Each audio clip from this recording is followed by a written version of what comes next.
Adobe Firefly is the all-in-one creative studio with AI-powered image and video editing for today's creative process. Built for creators of every kind, Firefly helps you generate, edit, and experiment fast.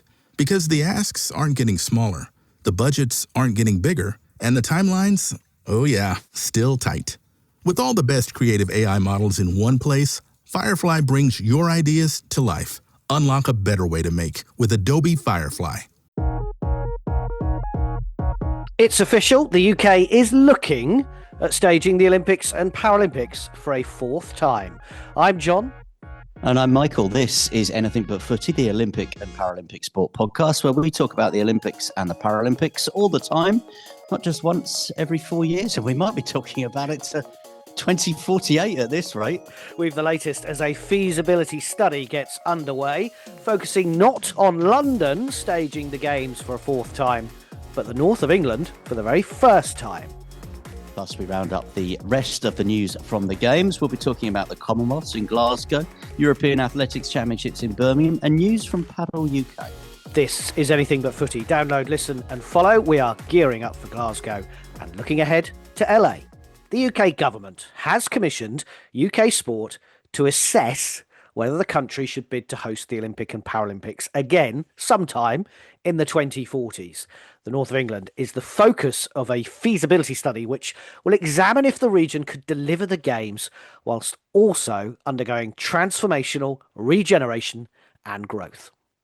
Good, and this isn't the most catchy of titles, I grant you. North of England 2040s do what the Northern Powerhouse and its various successor plans couldn't do. Firstly, I would say it's great that the UK government still sees the value of hosting major events. And this study will not just look at costs, it will look at benefits and, of course, importantly, the chances of success with the IOC as well. Yeah, and putting aside the cynicism about how we've yet to complete HS2 from Birmingham to London that we mentioned in one of our recent episodes, and also want to bring something to the country that would require mass transportation links from Hull to Liverpool, Newcastle to Birmingham, Manchester, Leeds, Sheffield. What we want to do is have a look at how the North of England Olympics could look. A handy guide for Lisa Nandy. The Culture Secretary, if you like. And now I'm not saying that Michael sat and did this while he was sitting watching Eurovision on Saturday night, but he did have a house full watching Eurovision. So maybe there was some time to sit down and work this out. Well, it's interesting you mentioned Eurovision because I actually think the fact that Liverpool staged such a successful Eurovision Song Contest in 2023 just showed exactly what the North of England could do when given the opportunity to host major events. So we're going to have a bit of fun with this. What could a North of England Olympic Games look like? Now, I have, for various reasons that I will start with by explaining, included Birmingham and the West Midlands. And the reason I've included it is I just think there's just a number of really good facilities there. Obviously, many of them from the 2022 Commonwealth Games. I thought it was because it's north of the Watford Gap. And it's, well, the Midlands, I just think as well, it's an area that outside of London, north of the M25, north of the home counties.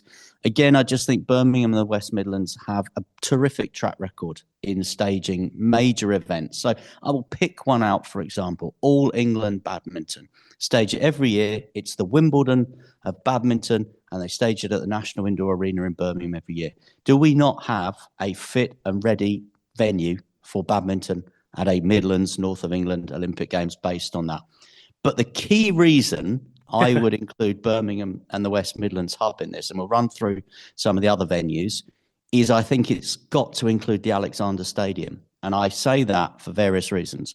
One, it's a permanent athletics facility that is the home of British athletics. There will be no question marks afterwards about what happens to that stadium, what will be the legacy of that stadium, because we know what is going to happen to that stadium, what the legacy will be. Of course, there will need to be work done to bring it back up to where it was for the Commonwealth Games, perhaps look at how we could revamp it to get even more seats in there. But I also think it gets away from a really thorny political issue, which is if you build this North of England new Olympic Stadium, say in Manchester, what happens next? And I know that this is something you'll want to add to. It would be given to a football club, and a very rich football club at that.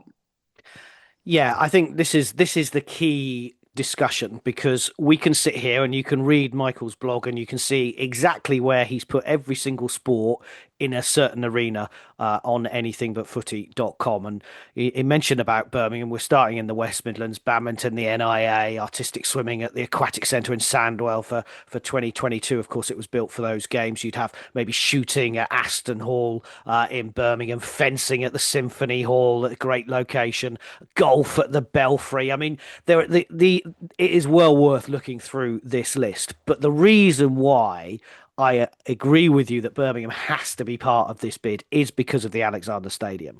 So you mentioned about getting up to the level of the Commonwealth Games. We know it's going to stage the European Athletics Championships this summer. We know it's going to be two-tiered. We know it's temporary venues, but there are two permanent stands either side of the running track and that have been improved. So we could build on that and we can make it into a proper athletic stadium that can hold events all the time. And we're not at the behest of whether West Ham United want us to have the Olympic Stadium back, which is the issue that you've got in London. Now, I am a huge fan of what the Queen Elizabeth Olympic Park, the London Legacy Development Corporation, have done since London 2012. How they have made that park available for people to use it. It was absolutely key during lockdown, just the space that it had, but also the number of houses that have now been built there. The ABBA Arena, which is still packing out, 3,000 every couple of days, twice a week, on with matinees as well. You've got the schools there, the three schools. So look, they've done an incredible job. But ultimately, if you want athletics there, which the World Athletics Championships, again, something that the UK is looking at bidding for in 2029, and we saw it from Keely Hodgkinson's social media that West Ham have basically said, well, no, we're playing football in August. You're not having the first dibs on the stadium. That's our deal. And I think that is the issue. If you look at, I think if you say that the Olympics is a North of England bid, everybody looks at Liverpool. You've already mentioned them, Manchester, Sheffield, even Newcastle for some of those venues. There isn't, whatever we think, there isn't the demand to build a massive athletic stadium in any of those locations because we've got one in London when we need it, although it costs us money to convert it every time. And Birmingham has always been the heart of the country and the heart of British athletics. And that is what this bid needs to be bid around because every other venue that you've listed, Michael, nobody will talk about at all because the Olympics for a lot of people is athletics. And that's the only thing that people want to know is where is the athletics going to be held? Interesting in the announcement, the government announcement from Lisa Nandy, they did reference Ellen Road. There will be some redevelopment of Ellen Road, home of Leeds United, of course. So, could we look at a Manchester 2002 Commonwealth Games type of solution where a new stadium is built and then repurposed for football, like the City of Manchester Stadium was, that was then given to Manchester City? My issue with that, and I know your issue with that, is I was reading through the Sunday Times rich list yesterday. Jim Ratcliffe's there in the top 50 worth over £1 billion or whatever it is. You build this new 100,000 Old Trafford stadium, you put a track in there for the Olympics and then give it to a man who's worth over £1 billion for free. I just don't see that being politically viable, and I don't see it being palatable. I do understand that if they want to build their stadium, that the government and the Olympic delivery organisation around the north of England might help them with some of the infrastructure, putting in the tram lines, putting in the connectivity and things like that. And I think that's what they're talking about with Ellen Road in Leeds, which is why I mentioned that, because they have been talking in Leeds for a long time about this sort of tramway system coming out to Ellen Road. And if there is a redevelopment of that stadium, I think essentially the club will pay for the stadium, but then we will pay to get people there and back. Is it just me, or aren't we told every week that the Premier League is not only the greatest football league that there ever was, but also the richest football league that there ever was, and they can't afford to develop their stadiums? I don't really understand why football, apart from yes, they're going to be part. It could be part of the Olympic bid, And there is football in the Olympics, as we've talked about, the under-23 for the men. The women, it's a proper competition. It's probably bigger than the European Championships in some ways because there are more continents that take part in it. So I can see that it's part of that Olympic bid. But why are these football clubs coming cap in hand when they get millions and millions and billions of pounds into their football clubs? And what they do with it is give it to the players. And well done to the players because, they never have to work again. But surely at some point somebody has to say, well, why are we funding the tram link to Elland Road? If I just don't understand that. If it benefits everybody in Leeds, then you can make that argument. But there are probably a lot of people in Leeds who never have been to Elland Road and never have. So I think that is a huge issue, and it is an issue generally with sport because we all want to be part of it and we all want to experience this amazing spectacle, if you like, and be there. But what happens to it the rest of the time? And I think you make the point about Sir Jim Ratcliffe in Manchester for the Commonwealth Games. The deal was done, and Man City benefited from that stadium, and there was no provision for athletics apart from the warm-up track, which is next door, which I know you've been to, and sometimes the British Championships from a British athletics point of view are held there, and they've held various race meetings there, but you can't develop that because it's right next to the Etihad. So when the Olympics then came around in 2012, we were like, well, actually, we're going to knock it down. And then because it was an amazing stadium, people went, no, you can't knock it down. So it was like, well, the only thing that can keep it viable is a football club. And West Ham moved there. And what do they pay? £1 million a year for it? A very small, I think they pay £10 million for the redevelopment of it. Everything is driven by them, and it costs the taxpayers money week in, week out to staff it, to fund it, and to change it to athletics, which is what everybody wanted it to be for a couple of weeks in the summer, so we could still have athletics. So we'd learnt from the Manchester thing, but it still doesn't really work. So what all I really want is that someone learns from what happened in London. That's all I care about. I don't want Sir Jim Ratcliffe or whoever it is to get a free stadium for nothing and it ends up costing the taxpayers money because then we haven't learned from anything. And that's my issue. I don't really have an issue with developing the things around it. And I've said the benefits of Queen Elizabeth Olympic Park. But please, let's learn that it doesn't cost us money week in, week out to stage Premier League football. Which is why I've put Birmingham as part of my bid. And let's run through some of those other venues in the West Midlands. Of course, use the NEC in Birmingham, all the halls there. That would have been a centrepiece if Birmingham had won their bid for the 1992 Olympic Games, remember? So I've put judo, wrestling, karate. I've brought that back into the Games, and taekwondo at the NEC. And then at the NEC Arena, I've put table tennis there. So I think you've run through some of the other venues, golf at the Belfry, tennis at the Priory Club in Edgbaston in Birmingham. So that is the Birmingham and West Midlands hub. I think the West Midlands get a decent chunk of it. And another reason politically, I think, is that there is a West Midlands mayor. And I think that's helpful as well in terms of trying to bring these kind of North of England mayors together. We know we've got a North East mayor. We know there's a Manchester mayor.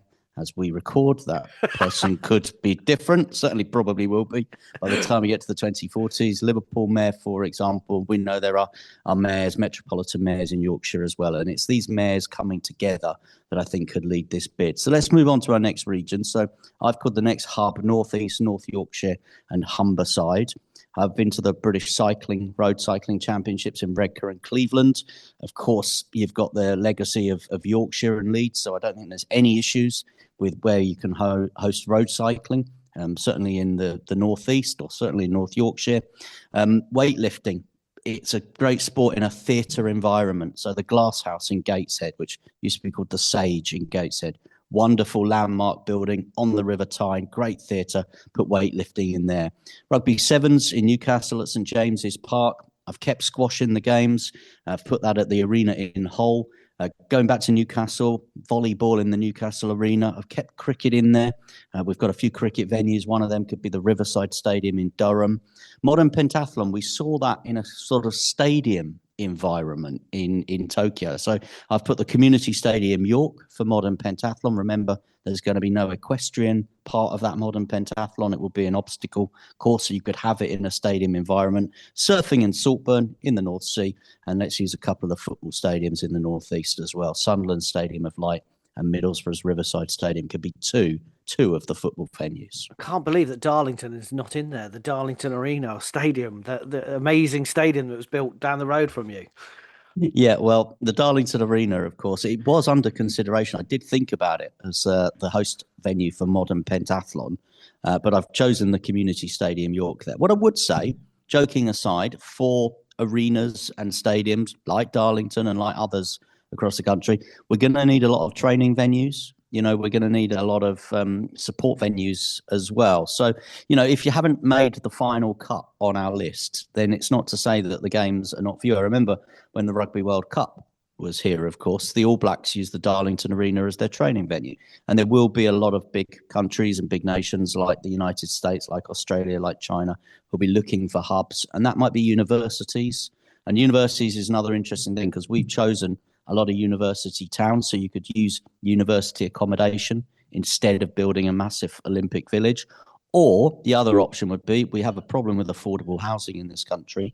Rather than build one big Olympic village where there is some affordable housing, why don't we build some satellite Olympic villages in the various hubs, and that can all be available then in those various regions for affordable housing. So, that's just a couple of things. I'm sure transport will come back to that. Huge issue, as we've said, across the north of England. The Olympics would give that a deadline, something that, has been problematic in the past, but I think is something that could be achieved in the timelines available. But what do you think then of our Northeast, North Yorkshire and Humberside hub? You going to come? I think your list is incredible. And when you look at Leeds and West Yorkshire hub, triathlon, we know that Leeds is the home of that at Roundhay Park and in the city centre, hockey at Headingley Stadium, handball at the Leeds Arena. It's amazing how many arenas we have and you have in the north of England, actually, as you say, about what the options that are there. I think where you've put down beach volleyball in the Millennium Square in Leeds, it's not quite the Eiffel Tower. It's not quite the Copacabana beach. It's not quite Horse Guards. I'd like to look at beach volleyball again and maybe come up with a different potential venue for that. North of England, it's going to be a hard sell, but I think we could look at that. Also, what's really interesting in your Sheffield and South Yorkshire hub, as well as the diving at Ponds Forge, which I know you'll talk about, you've put snooker in the list, which I know we've talked about on the podcast. LA has 36 sports. Paris had 32 sports. We already know, as we said in a podcast recently, the IOC said, look, that's too many. 36 is too many, probably 32. So we're going to have to be a little bit tighter on our... Do you know how many sports you've written down? Just as No, I've taken flag football out. Flag football could have gone to the Darlington Arena, of course. Baseball? Baseball, softball, I have put in there, utilising one of the existing cricket grounds. We are looking a long time in the future. I think that's what a few people have seen this list and have said, oh, well, Ponds Forge isn't ready. You would need a major revamp. Well, of course it would. Most of these venues would need a major revamp before they can... We all need a major revamp before the 40s. So, we've got in that Leeds and West Yorkshire hub, John Charles Centre in Leeds for water polo. That would need a major revamp. In all those arenas that we've talked about in Leeds, in Newcastle, in Sheffield, they will all need revamps because we're looking at something which is a minimum 14 years away and is a maximum 22 years away. So, of course, that's like saying, well, London can't host the Olympic Games because we're going to have the swimming as a pile of rotting fridges at the minute. Well, it was at one point, but they regenerated it. And a lot of people have talked about, well, surely it should just come back to London. Everything's there, everything's ready. But as we mentioned on a previous edition of the podcast, you couldn't just put swimming back at the London Aquatic Centre because it had these two blooming great wings on it for the Olympic Games for all the supporters to sit. And to put them back would be a massive, monumental piece of work because of what's happened around that built environment. I'm not sure they could do it as it currently stands. But yeah, I've included snooker because I think by the time we get to the 2040s, it will be much more of a global game. Plus, it was my list and I was having a bit of fun with it. Boxing. Absolutely. boxing at the Sheffield Arena. GB Boxing are based just over the road at the Institute of Sport there. Another one of those venues that could be used for training, of course, or could be used as a media centre. And I've included Hillsborough, Sheffield, as one of the football grounds. And it's interesting that when I sent this list to Talk Sport, when they were asking me about it yesterday, they've gone with that as one of their headlines. League One football ground could be Olympic host venue. So Hillsborough, Sheffield for the football.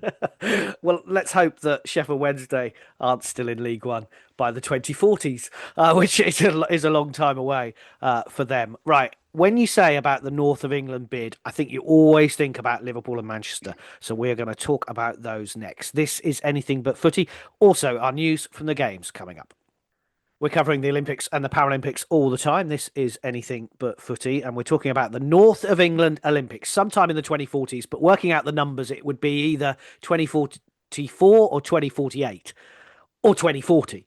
But 2040 seems a bit near. But we're having this, we're looking at this assessment, and Michael has come up with a brilliant list, which you need to go and check out on anythingbutfooty.com and see where all the venues will be. But when you think about the North of England, I think you think about Liverpool and Manchester particularly. Let's talk about Liverpool and the Northwest Hub, as you've called it, Michael, in your list. Gymnastics, the World Gymnastics Championships. I've been there at the Liverpool Arena, right on the River Mersey bank, which is an incredible venue, and I think that is spot on. The Hill Dickinson Stadium, Anfield from a football point of view, sailing in North Wales, which I will want to come back to in a moment. But really, what I really liked is equestrian at Aintree Racecourse. Again, the heritage of hosting the Grand National there. Here's a question, though, for you. Do you think, really, by the 2040s, that animals will still be involved in the Olympics? And that is a controversial question from an equestrian point of view. Team GB does pretty well, and British Equestrian do a really good job. But we've seen it with modern pentathlon. Do we really think that there will be equestrian in the Olympics in years to come? It survived this long. I think there were massive issues around modern pentathlon in terms of, riders being given horses that were strangers to them. That's how it used to be. There was basically a draw, and then you just got given a horse. So you could have got a really good horse, you could have got a really bad horse. And that's why I think we saw some of the scenes, certainly in Tokyo, very distressing and upsetting scenes between horses and riders. I think the difference generally with equestrian sports like eventing, like dressage, like the individual sort of cross country and show jumping and the like, is that you've got riders who are growing up with their horses, and the horses are being specifically bred for this. I don't think there's been, Charlotte Dujardin aside, in recent years, there's been major sort of issues around horse welfare in equestrian sports. I think the Charlotte Dujardin thing maybe suggests that we should probably look into it a little bit more. It's not to say I don't think there potentially is problems there. It just hasn't appeared to me to have been such an issue. I think it's a great point, one that I haven't really thought about. I've just been thinking about the venues, and I was just thinking, well, where in the north of England would be set up to have a lot of horse and riders? It's great. Well, Aintree. I mean, it's the place that everybody knows. They will have all the facilities there, of course, already. I mean, Paris obviously offered a brilliant venue for equestrian sports in Versailles, and you could look at somewhere like Chatsworth House or Harwood House in the north of England and try and do something similar. Just to pick you up, by the way, on beach volleyball. I mean, Millennium Square Leeds is more than comparable to Horse Guards Parade in London. I don't think it is. It absolutely is. I think. Well, where you have Trooping of the Colour every year. I mean, yeah, come on. Go and Google Millennium Square Leeds. I've been there. I'm aware of its work in the Tour de France. It looked very good in the bright yellow. I think Chatsworth House is a great call potentially from equestrian if it wasn't going to be Aintree as well. I think that's we've got into this habit of there has to be these amazing locations for these kind of sports. And I suppose I would throw in when you're looking, we do need to talk about sailing, but with the Manchester hub, for example, where you've got swimming and track cycling, obviously in the aquatic centre and the velodrome, absolutely. Basketball at the Manchester Arena, you've got the big NBA stars coming. Football at Old Trafford, the revamped Old Trafford, no doubt paid for by our good selves. The City of Manchester Stadium in there as well. Sport climbing in Albert Square in Manchester, again, a great location. I wonder whether the 3x3 basketball, BMX, freestyle skateboarding could be brought into the sport climbing, and you make Manchester kind of a hub or not? No, It's he's not big shaking enough. his head. He's It's not shaking big his head. enough. Well, I've looked it. can we make I've it looked it bigger? up. No, well, I don't Down think you Dean can. Street, like have the whole Dean Street closed off, like they did the Champs Elysees. Yeah, I have looked. I looked at what the size of the Place de la Concorde and the Champs Elysees and the footprint of that compared to the major squares and the major thoroughfares that we have in the UK. And, not wishing to contradict myself that, when I said earlier anything is possible with these games, I just don't see that there is an urban part of the north of England that could provide a similar footprint to bring all those urban sports together. And I also think it'd be quite nice. I've put things like the sport climbing, as you say, in Albert Square. I've used the Old Market Square in Nottingham which is the biggest urban square in this country after Trafalgar Square, by the way. I've looked it up. 3x3 basketball, BMX freestyle and skateboarding. That would be the closest you'd probably get to that urban part. But I've tried to bring sports into city centres. There isn't really in Liverpool a central square. That's the Albert Dock is somewhere, and I've put marathon swimming in Albert Dock, Stanley Park for some BMX racing there. But Manchester has a square, which would be for the sport climbing, as we said, the beach volleyball in the square in Leeds, and then the biggest square in Nottingham, the 3x3 basketball, BMX freestyle and skateboarding. I've included the East Midlands hub. Rowing and canoeing, because they've got the facilities at National Water Sports Centre there. They've got, I think it's a 2.5K rowing lake, so we could go back to a 2K rowing lake after LA's 1.5K. Yeah, and I've put archery at Trent Bridge in Nottingham. Robin Hood. I mean, you've got to have that. There you go. That's perfect. Absolutely perfect. Archery in the East Midlands, haven't you? You've got to have that. So that's where I go. Ceremonies, I don't think you have to have them at the Alexander Stadium. If Old Trafford is the 100,000 capacity stadium that we think it will be, then have your opening ceremony there. Maybe have the closing ceremony there as well. You could just have Old Trafford, Manchester used for the ceremonies and for the football as well. And I know you want to talk about sailing. North Wales. I mean, it could be rough at this, even in the middle of July, surely. Well, it was the venue for sailing in the bids for the 1992, 1996 and 2000 Olympic Games, for Birmingham in 92 and for Manchester in 96 and 2000. They've got a very established. How did those bids go? Not too great, but I think as we've decided, the IOC have changed a little bit now, and I think they would quite like to go mountain biking in the Lake District, and I think they would quite like to go sailing in North Wales. I did think about Hartlepool for sailing. It's hosted the tall ships, plus it's fairly close to where I live as well, and I do love to get down to the sailing. But it seems to me from everything that I've read that unless you're going to go back to Weymouth, which we don't want to do, we don't want to go south of Coventry, let's say, that sailing in North Wales is a potential solution. It was one of those places where even I didn't go in 2012. Weymouth never, despite the success of Ben Ainsley and the like, never felt part of the Capes massively. So I think you're right. I think to try and have it somewhere else in the UK, and I love the Lake District idea for mountain biking as well. Look, Michael has done his list. You can tell the enthusiasm there. Just even the fact that you've Googled the size of squares shows that this is handy for Nandy. She could employ Michael to come and tell her exactly where this bid is and should happen. Check it out on the website, anythingbutfooty.com. We'd love your opinion. But as Michael has already said, it is 20 odd years away, so there's plenty of time to develop the areas that need developing. Michael, London. Sadiq Khan's already come out, the Mayor of London, has said By ignoring London, you are making a mistake. The three-time host of the Olympics, the first city to do it three times. Paris has obviously done it three times. LA will do it three times in a couple of years' time. Can you ignore the capital city of Great Britain? It will get knock-on effects. And I will give to London the exact argument that London gave to us here in the north of England for 2012, which is that you will benefit by having the games where we have the games. So when London staged the games, they gave us all the details that we were going to get this benefit, that benefit. Living in the north of England, we were going to get the US come and train at the University of Birmingham. We were going to get knock-on effects here, there, and everywhere. I'd say the same thing to Sadiq Khan.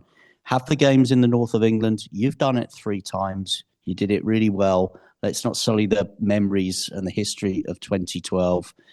It might be easier to do it in the north of England than trying to construct another Olympic park in the centre of London or around London again. And you'll benefit because people will come to this country and they'll go to the National Water Sports Centre in Nottingham to watch some rowing, or they'll go to Trent Bridge to watch some archery, and they'll probably follow it up with a trip to Madame Tussauds. So they'll get themselves down to London anyway. Yeah. So it's somebody else's turn in the UK. That is my strong belief on it at the minute. I think Lisa Nandy, the Department of Culture, Media and Sport, and UK Sport have got this exactly right, that if they are going to look at another bid, and I go back to something we said a while ago, it does feel a bit soon after London to be going again. I think if they are going to look at another bid, it has to be something different. It has to be something imaginative. And that's what I've tried to do. And you've done an incredible job. Please check out the website, anythingbutfooty.com. Lots of reasons as to why. And we go back to, we think it really has to be the Alexander Stadium, don't we? That's the crux of it. That there isn't an athletics stadium or a location, because I think there will be some people who'll be pushing for the athletics to be in Manchester. So this plan, basically, and there will be people pushing to have the athletics in Manchester or Liverpool. This plan basically suggests upgrades to existing facilities. So therefore, we know what the legacy of all of those venues are going to be, including the Alexander Stadium, or temporary venues. So things like the urban sports, which we've put into city centres. Paris completely changed my mind on that, because had you asked me this question pre-Paris, I'd have said, let's build or create an urban sports complex, which essentially is what they did in Paris, but they did it on a temporary basis in the city centre. And I really enjoyed my time in Paris knowing that the games were in the city centre, and it really felt like it was in the city centre. You know, if you go back to London 2012, it was brilliant at the park, but if you'd gone to Richmond or West London, you wouldn't necessarily have known it was actually taking place. And yeah, I think the beauty of this plan, if you like, this fantasy North of England Olympics, the disadvantage is the advantage. You don't have that central Olympic city. You don't have that central Olympic hub. What we've done is created 6-7 hubs. It would bring the spirit of the Olympic Games into Manchester, into Liverpool, into Sheffield, into Leeds, into Newcastle, into Nottingham. Other places across the north of England as well would get little bites of the cherry. I just think it would be a really, really excellent way of bringing all those places together, not just by finally linking them up with some train lines that work. And I also agree with you that having been to Milano Cortina and seen the winter, which is obviously a smaller games, but across multi-locations, and how they tried to create an Olympic area for each of those cities and how it worked, I think that's the way forward that the IOC want, because, as you say, they don't want to be concreting over large parts of cities and creating something that is ultimately a white elephant. And that seems to have changed in the last few years. As you say, before London 2012, the IOC were like, you're either a capital city or you're not a host of the Olympics. And that certainly has changed. If you're listening on Spotify, you can get in touch with us. Just press the message button, send us a message directly. Tell us what you think. Check out the website. You can email us anythingbutfooty.com and email us from the website, or anythingbutfooty is the email address as well. We'd love to hear from you on your views on Michael's impressive. I can tell you that no other journalist has done this. It's on the TalkSport website as well. It's on the Anything But Footy website. No other journalist has done this, and frankly, Michael should be on the radio all this week talking about it because it is an incredible list, and it does show that there is the potential for a North of England Olympics and Paralympics bid. Exciting times. Michael, I'll let you go away and come up with the list for the Paralympics in your own time. And what sports would go where. Let's round up some of the other news from the games because we mentioned these in the last episode, and it's worth keeping an eye on the results that have come in. Congratulations to Emma Wiggs, who made an emotional return to international competition in the para canoe, her first since winning gold at Paris 2024 in the Paralympics. She won the VL2 gold on the final day of the Brandenburg World Cup. There was also a British one too, with Charlotte Henshaw and Hope Gordon. Charlotte, the Paralympic champion, winning the gold medal. Hope Gordon, the world champion, finishing in second in the VL3 200 metres over the weekend. Dave Phillipson narrowly missed out on a first medal of the season in the men's KL2 final. And in news from the Commonwealth Games, we are 66 days away from the opening ceremony, and we've now got some details about this because tickets are now going to be available. We know that Glasgow's Hydro is set to be, they describe, the perfect stage, having supported some of the world's biggest names in music, culture and sport. The ceremony will be the opening act for 10 days of world-class competition, 74 nations and territories. And there will be some creative elements to this show now. They're going to be performed by a local cast of around about 600 people, and some headline talent going to be included as well, designed to take the audience on a journey through the city, through Scotland and through the Commonwealth. So registration for the ticket draw that begins today as we record, which is Monday the 18th of May at midday. So if you are listening to this podcast, that registration for the ticket draw for the opening ceremony of the Commonwealth Games should now be open. 4 ticket price categories starting at £45 and going up to £195 for adults. Concession prices available from £34 going up to £146. Very early in the athletics outdoor season, but Yemi Mary John became the first European to break the 50-second barrier in the 400 metres this year with a 49.85 in Tokyo over the weekend. Congratulations to her. And Phoebe Gill, you remember, she was a young teenager who made her debut for Team GB at Paris 2024 in the 800 metres. She was in the 1500 metres over the weekend and on a return to action and ran her personal best in that as well, and is eyeing a place at the Commonwealth Games, I'm sure. It could be a busy summer, as we've talked about, for the athletes. And I think also she's going to go for the under-20s championships as well to try and win a medal there. So good to see her back on track. And we mentioned modern pentathlon a little earlier as well, the second World Cup of the season. And I can tell you that Karenza Bryson for Team GB finished 8th in the World Cup, just outside of the medals, but her first appearance since Paris 2024 as well. How proud are you, Michael, to finish of this Olympic list that you've put together? As I said, it was just a bit of fun on the Sunday morning. We got the release come through from UK government. We were expecting to have eyes on it on Sunday morning, so I had been giving it a little bit of thought. You know, of course, I planned a North of England Commonwealth Games bid when we thought that the Commonwealth Games might not be coming back following with the withdrawal of Victoria. Glasgow stepped in to save that one, as we know. So that was the kind of root of it. Yeah, it's just a bit of fun. If people want to see the full list, it's on our website right now, anythingbutfooty.com. Also on talksport.com, they've included a bit of the list on that one as well. So yeah, I think it's up for debate. It's up for discussion. It's a way forward. It's something to start with maybe, but I think what it ultimately demonstrates, I said it's a little bit of fun. I think it ultimately demonstrates that the North of England stands ready to have a decent starting point to the games. Now, if the games do come to the North of England, 2040, 44 or 48, I suspect it won't look very much like this list. It'll be interesting maybe to go back and have a little look at it in 20 years' time. But I just think it does demonstrate to the IOC that you've got a sustainable bid, an affordable bid moving forward here in terms of venues. still huge amounts of work to be done on connectivity, transport, housing, and all the rest of it. Absolutely. And the process is they're doing an assessment, UK Sport for UK government. Then if that passes, then there'll be a full feasibility study about how you do it. And then there is the bid process.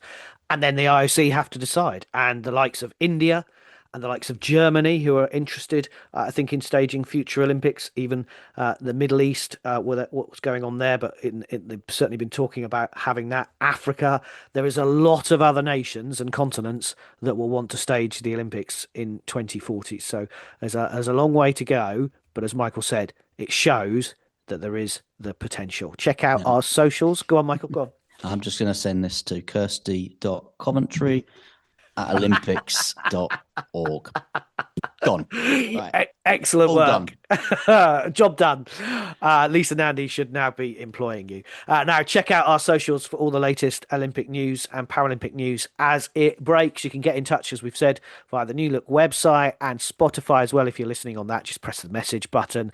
This is Anything But Footy, the Olympic and Paralympic sport podcast. We're gearing up for Glasgow, looking ahead to LA, and getting ready for the North of England celebration in 2040.